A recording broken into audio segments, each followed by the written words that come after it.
Right, we are back here with Best of the Best 2. This is the collection here I have, which I think I stated previously in the last review. I was like, almost no features on this set. It does have 4 films, so meh.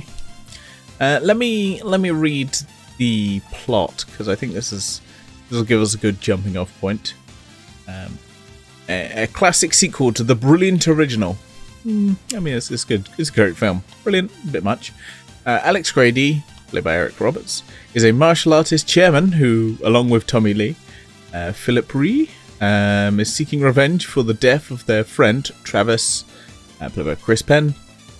He finds out that Travis has gotten involved in a secret, high-priced gambling event in which fighters go to the bloody extremes, attempting to become the champ. This is another breathtaking action that is punctuated with the fight scenes.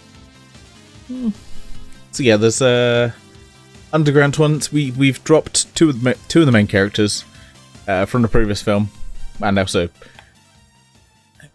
yeah, we did.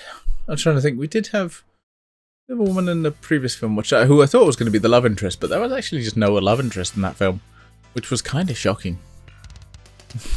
It's one of those things where I'm like, oh, there's no love interest in this film. Neither in this one as well. There's just, no romance plot, which is, for these films, is kind of surprising.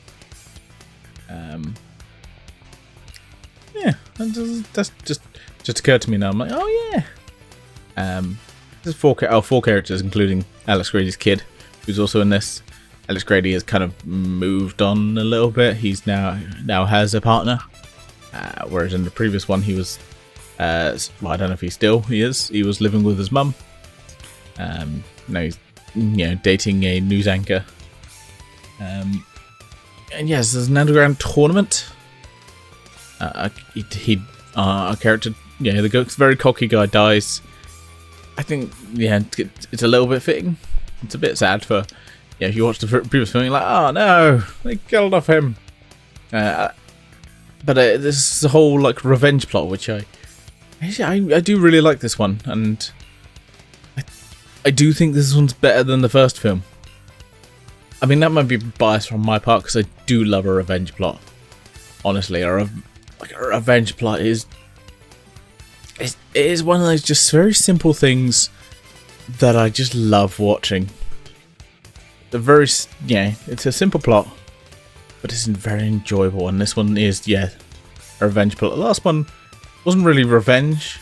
It was, trying to get back at the guy who killed his brother, but not really in a revenge way, just to kind of more prove himself than anything.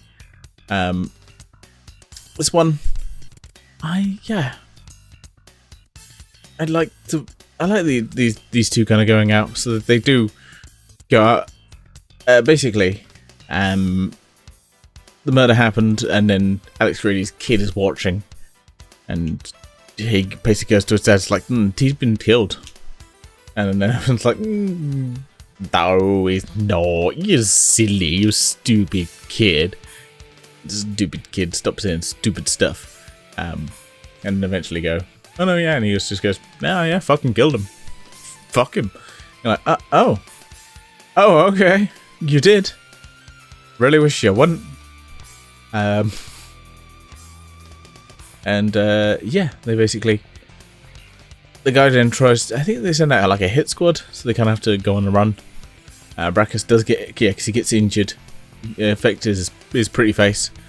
For some reason, he's very upset with the fact his perfect face has been, it's been marred.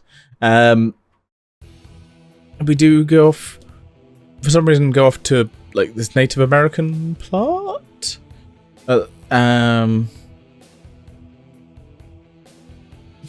Which is, I'm trying to do what running to school to be a friend of heaven. I'm trying to remember why, because also our main character, he's almost seems like he's raised by these people, but I'm like, that's not the case, because we quite clearly see he had family. unless his family really went downhill after his brother being killed. Yeah,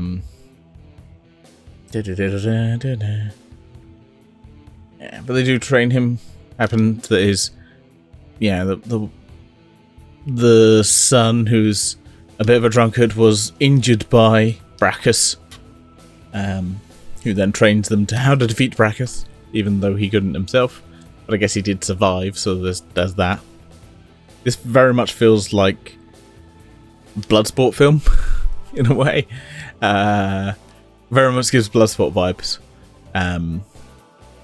Just because of the kind of underground tournament, and fighting to the death. Very much. Since I did just come off the back of watching Bloodsport films, I'm just like, well, this definitely feels familiar. And they basically do go after Brachus, and I kind of do like a revenge plot. Not gonna lie. I think Alex Grady is kind of a little bit. No, I think they're kind of equal. It's just a little bit maybe downgraded in a way. He's not. Yeah, the final fight is with Tommy Lee instead in this one. I really like this one. I think it's, like I said, it's simple. It's really enjoyable. It doesn't have a tournament where you don't know what the fuck they're fighting. Which was my problem in the previous one, where I just like, is this a karate tournament? Is this a taekwondo tournament? Why is only America and Korea here? Whereas this one, I'm like, nope, this all kind of makes sense. Other than the family. Tommy Lee's, for some reason, knows this whole Native American family that he somehow runs off to. I'm just trying to look it on Wikipedia just to remember the plot points. I'm like, why? It doesn't even really mention it. Which is a bit weird. Okay, yeah, here we go. Oh, because Tommy's... there we go. Tommy's Native American grandmother. Just weird you didn't mention it in the previous film. But apparently his grandmother is Native American.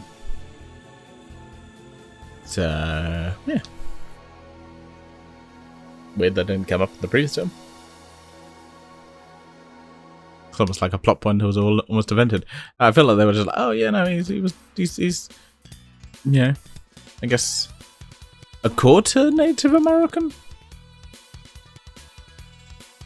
I'm pretty sure we see both of his parents, and they're both Asian. So, yeah.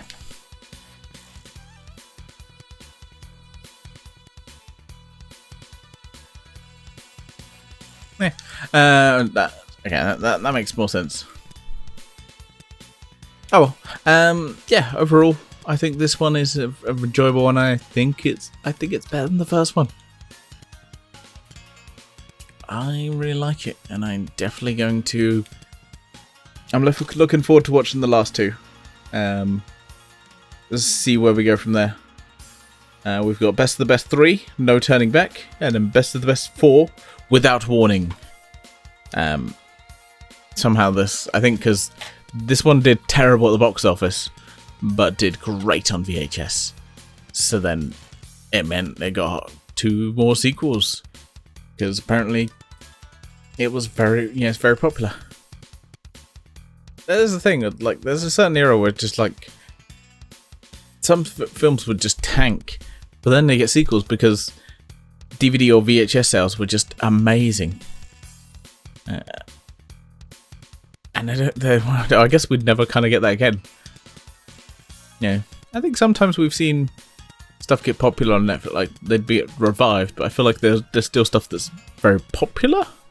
I feel like we don't see something where it just kind of tanks completely and then comes back. Now, if you got something, prove me wrong.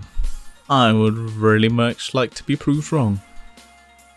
But anyway, I'm going to sign off, and I'll see you next time for Best of the Best 3, No Turning Back. live long and prosper. Bye for now.